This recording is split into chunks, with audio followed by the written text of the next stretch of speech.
산림탄재단이 내려왔고 발족이 되었고 월남 학생들에게 숙식을 제공할 만큼 월남민들이 점점 많아지게 되었습니다. 그다음에 기독교 선교회가 1946년에 조직되었고 1945년부터 서울 시내 40개 교회에서 월남민 목회자들이 교회 개척을 곧바로 시작했으며 그중에 영락교회는 46년에 이미 1000명이 넘었고 47년에 4400명, 49년에는 6000명, 나중에는 이제 10,000명이 넘게 됩니다.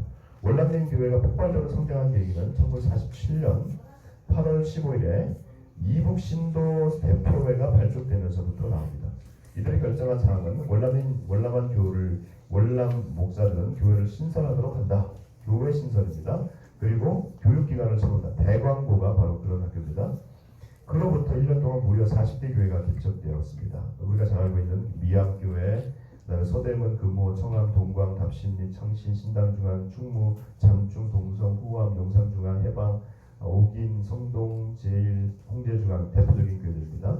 한국 전쟁을 전후로 해서 월남민들은 더 늘어나게 되었고 합동교단에서도 대표적인 교회는 성도, 충현, 평안, 삼정현, 금성, 동도, 강남 등 수많은 교회들이 전국에 성장이 됩니다. 그래서 이 월남민 교회가 한국으로 내려오면서 전국적으로 우리 한국 교회 부흥의 성장의 자리를 잡게 되었다는 것입니다. 20회로 넘어가시면 이제 월남 노회가 어떻게 한국으로 들어왔는지 잠깐 살펴보았습니다. 1947년에 제2회 남부총회를 통해서 42년 31회 총회를 계승한 33회 총회로 개회할 것을 결정하고 월남한 수백 명의 교육자들이 해당 노회 목사 3인의 추천으로 남한 내의 기존 노회로 가입할수록 결정을 했습니다. 그래서 이미 그때 영락교회가 경기노회로 가입을 했는데 그 영향으로 월남민 교회가 경기노회에 가입하게 되고 경기노회 내에 다수파로 자리 잡게 되면서 자리 잡게 됩니다. 그리고 1952년이 되면 38선 이북노회 회원 문제에 대해서 다음과 같이 결의해서 지금 10개 노회, 지금 보이시는 평양노회, 평북노회, 완주노회에서 10개 노회인데 나중에 13개 노회가 한국교회 내로 남한노교회 내로 총회 내로 들어오게 됩니다. 그래서 월남노회는 1947년에 조직된 이북신도 대표회와 1949년에 조직된 이북 5대 교직자회 두 단체의 뿌리를 두고 있고 68년에 저희 총회에서는 대회제를 실시했습니다. 그러나 그 대회제가 실시했을 때 저희는 월남노회는 서부대회에 소속되었고 그 이후에 대회제가 폐지되면서 서북지역 노회들의 협의회를 필요성을 느끼고 1988년 서북지역 노회 협의회로 발족하게 됩니다. 북한의 뿌리를 둔 서북지역 노회 협의회는 총회 내에서 많은 역할을 하였는데요. 협의회 조직 이전에도 5명의 총회장이 선출되었고 협의회 조직 이후에도 7명이 선출되었습니다. 이것은 월남민 교회와 목회자들이 분단 이후 우리 교단을 세운 일에 수많은 일을 했다는 것을 말씀을 드립니다. 그리고 1세대뿐만 아니라 2세대 목회자들도 합동교단을 세우는 일을 앞장서서 하셨습니다. 그런데 22편 중간에 월남민 목회자와 월남민 교회는 한국교회에서 서서히 스며들어 지금은 월남민 또는 신앙민의 정체성을 잃어버린 교회나 개인들이 대부분입니다. 그리고 한국교회도 월남민 교회에 대해서는 한국교회라고 하는 남한교회라고 하는 큰 범주 안에 위치시키고 있습니다. 따라서 월남민 교회의 성장과 부흥은 한국교회의 부흥과 성장의 범주에 지금은 그렇게 카테고리화 되어 있습니다. 그래서 그런지 월남민의 북한교회 역사성은 그들이 한국교회에 흡수되면서 부각되지 않는 듯합니다. 그러나 이들은 엄연한 북한 뿌리를 가진 공동체이고 언젠가는 북으로 올라가야 할 정체성과 사명을 갖고 있는 공동체임을 기억해야 합니다. 또한 월남민 성도 개인들은 남한화가 되었지만 월남민 교회와 노회, 특히 월남민 노회는 이름에서부터 그 정체성을 가지고 있기에 언젠가는 이북지방으로 올라가서 교회를 세워야 할 사명을 갖고 있습니다. 예를 들면 평양교회가 통일됐는데도 남한에 있을 필요는 없지 않겠습니까? 월남민 목회자들이 북한 선교에 특별히 관심을 가진 예가 충영교회 김창인 목사님이십니다. 1974년 씨앗 선교회를 중심으로 해서 기독교 북한 선교회가 세워졌는데 당시 70년대에 북한 선교라는 말도 오해받을 수 있는 상황에서 전국을 다니면서 그가 이 일을 한 것은 바로 월남민 목회자였기 때문에 가능한 일이라고 볼 수가 있겠습니다. 자, 그러고 난 다음에 월남민 1세대가 끝날 즈음에 이제 또 다른 월남민이 나오게 되는데 바로 우리가 알고 있는 탈북민입니다. 월남민 1세대는 대부분 70년에서 80년대까지 활발로 사용하고 2세대까지 본다면 그 월남민 2세대입니다. 탈북민들 자녀죠. 월남민들 자녀죠. 8, 90년대까지 사용을 했습니다. 그런데 90년대 중반부터 새로운 물결이 나오는데 북한 이탈 주민입니다. 탈북민과 월남민, 기존 월남민과의 출현 배경과 월남민 동기는 전혀 다릅니다. 표를 보시면 시기도 다르고 탈북의 원인도 정치 종교적 핍박 때문에 월남민들이 나왔다면 탈북민들은 먹고 사는 문제 때문이었습니다. 그다음에 북한 내 계층이 주로 중상층이었습니다. 그리고 근데 탈북민들은 중하층입니다. 북한 지역도 평안도, 황해도 서북 지역인 반면에 함경도, 양강도, 옛날 말로는 관북 지방입니다. 그리고 주된 세대도 20대 남성이었고 미래를 개척하러 나왔다면 탈북민들은 20대에서 40대 초반까지 여성이 70%입니다. 어쩔 수 없이 나온 경우들이 대부분이다. 남한 정착 지역이 서울과 부산 대도시에 90%가 있는데 탈북민들은 수도권에 70%가 모여 있습니다. 자, 이렇게 보면 전혀 이들이 영향이 없는 것 같습니다. 그런데 영향이 하나 있습니다. 이건 저를 봐주시면 되겠습니다. 영향이 하나 있습니다. 공통점이 하나 있는데 이 공통점이 뭐냐면 신앙입니다. 월남민들은 신앙 때문에 나왔는데, 그러니까 동기가 신앙이었고 탈북민들은 결과가 신앙입니다. 그들이 나왔는데 그들을 받아준 사람들이 선교사였고 한국 교회입니다. 그러니까 월남민과 탈북민을 잇는 것이 신앙입니다. 결과적으로는 신앙으로 그들이 들어왔다는 것이고 결국은 하나님이 사람을 보내주셨다는 겁니다. 이 땅에 북한 지역에 사람을 월남민을 통해서 한국교회를 세우셨고 이제 월남민이 사라질 즈음에 탈북민들을 보내주셔서 북한을 우리하고 계속해서 가지고 갈 수 있도록 품을 수 있도록 하셨다는 것입니다. 자, 24페이지입니다. 월남민들이 사라질 즈음에 남한에 들어온 탈북민은 월남민들이 붙들었던 북한 선교를 좀 더 구체적으로 확실한 방법으로 지난 20년간 이끌어왔습니다. 그러나 이들의 영향력은 거의 없습니다. 교단 내에서. 그러나 이들이 가진 북한과의 연결점은 월남민들의 그것과는 비교할 수 없을 정도로 광범위하고 효과적이고 실제적입니다. 실향민들의 북한 연결점은 사실상 끊어졌습니다만은 탈북민들은 지금도 연결되어 있습니다. 탈북민들의 북한 교회 영향력은 현재 만들어 진행 형역이기 때문에 아직 평가할 단계는 아닙니다만은 누군가가 그들의 손을 잡아줘야 됩니다. 이 부분에 있어서 우리 총회의 역할이 있을 것이고 뒤에서 말씀드리겠습니다. 자, 이제 우리 합동총회 통일 준비와 역할에 대해서 말씀을 드리겠습니다. 우리는 73회 총회에서부터 시작해서 99회 총회에서 통일준비위원회가 지금 만들어져서 하고 있습니다. 그러나 아직까지 전체적인 큰 마스터 플랜들이 나와 있지 않는 상태입니다.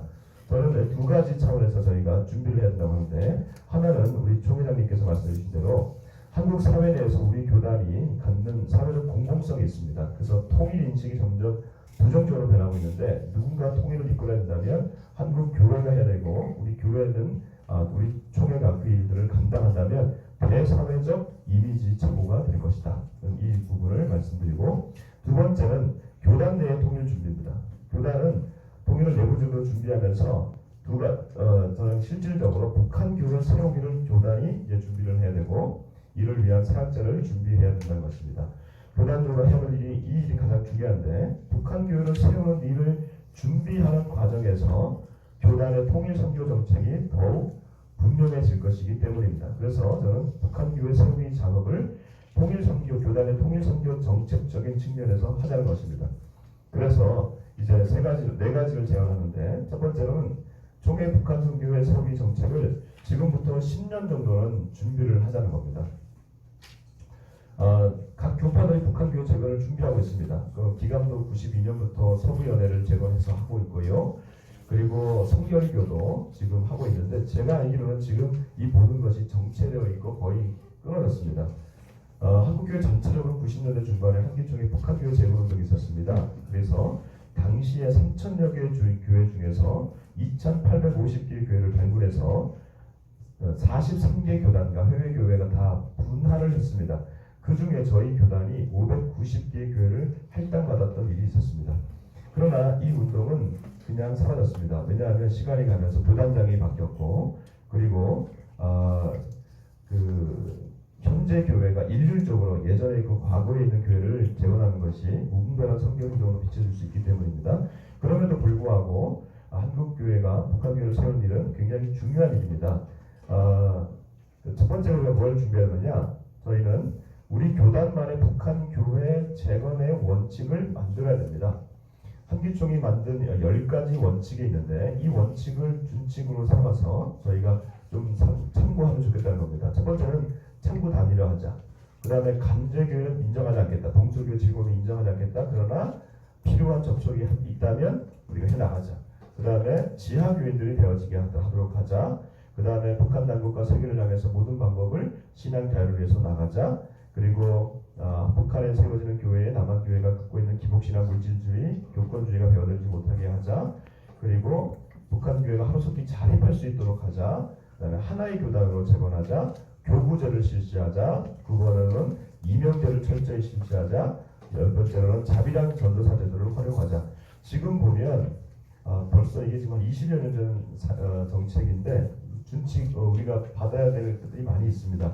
이거를 중심으로 해서 저희가 교단인 저희 교단 안에서도 통준위에서도 정책을 세울 필요가 있겠다는 것입니다.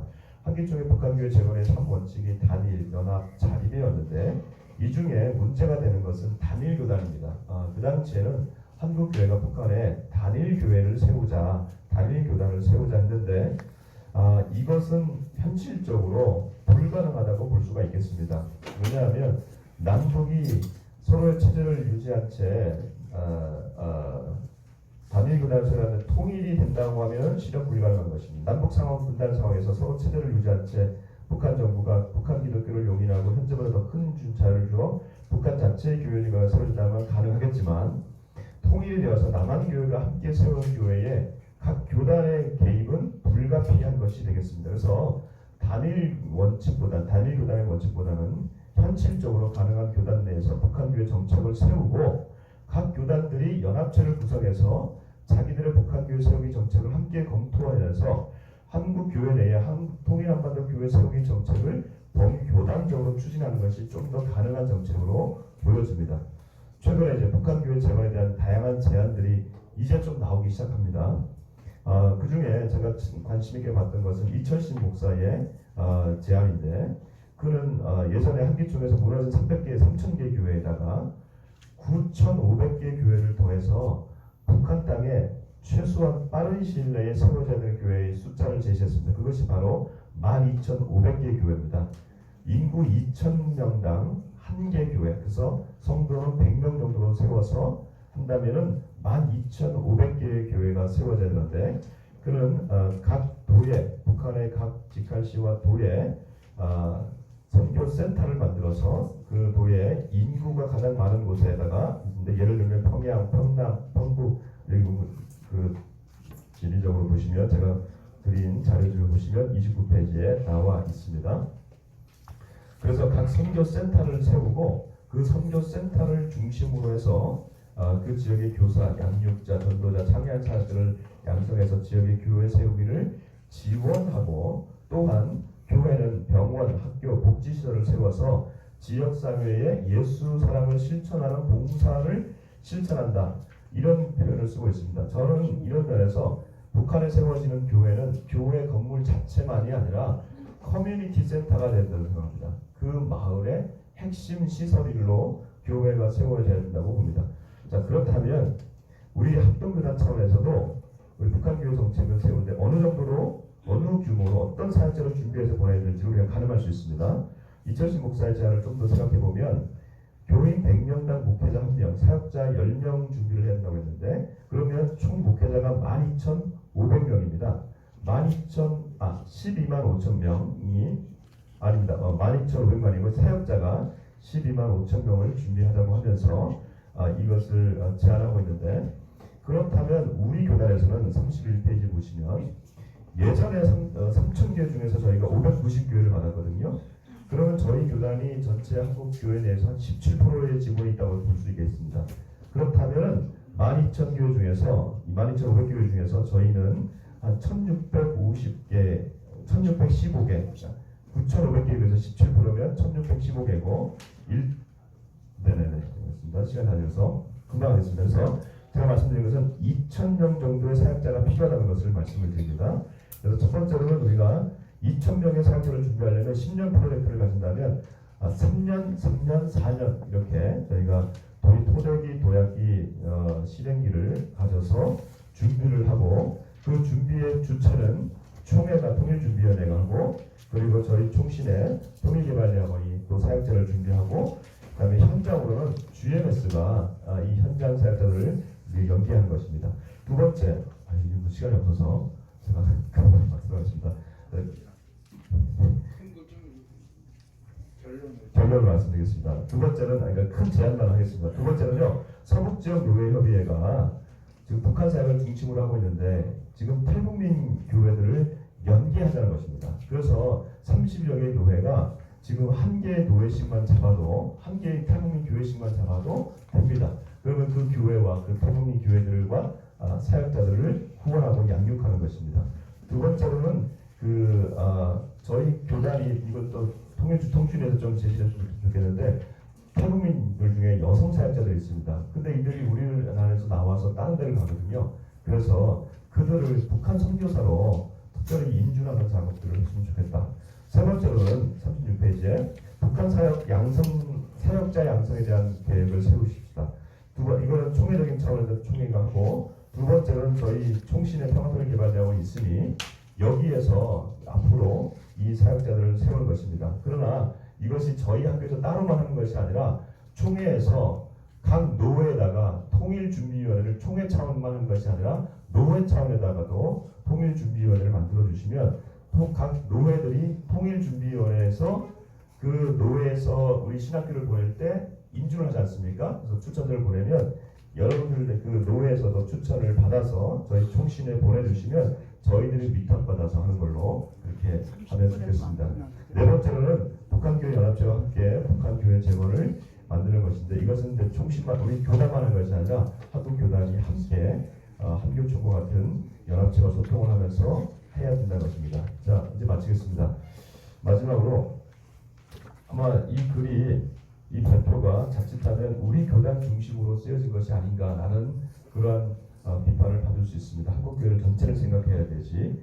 그런데 저는 오랫동안 한국교회 북한 선교를 위해서 여러 가지 형태의 일들을 해봤는데 결국은 한국교회가 북한에 대해서 많은 담론을 얘기하고 프로그램을 얘기하고 있지만 정작 각 교단이 정책적으로 움직이지 않으면 한국교회의 합의와 논의는 알맹이 빠진 논의로 그친다는 것입니다.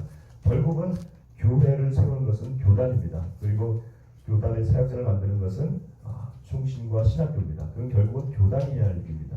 그래서 이제 우리 합동총회에서 이런 실질적인 정책과 사역자를 세우는 정책을 만들어가고 이것이 신학교에서 이루어지게 된다면 구체적인 이 씨앗들이 심겨질 것이라고 생각합니다. 오늘 이 발제가 우리 교단이 이제 새롭게 시작하는 시작점이 되기를 소원해 봅니다. 감사합니다. 네, 박 교수님.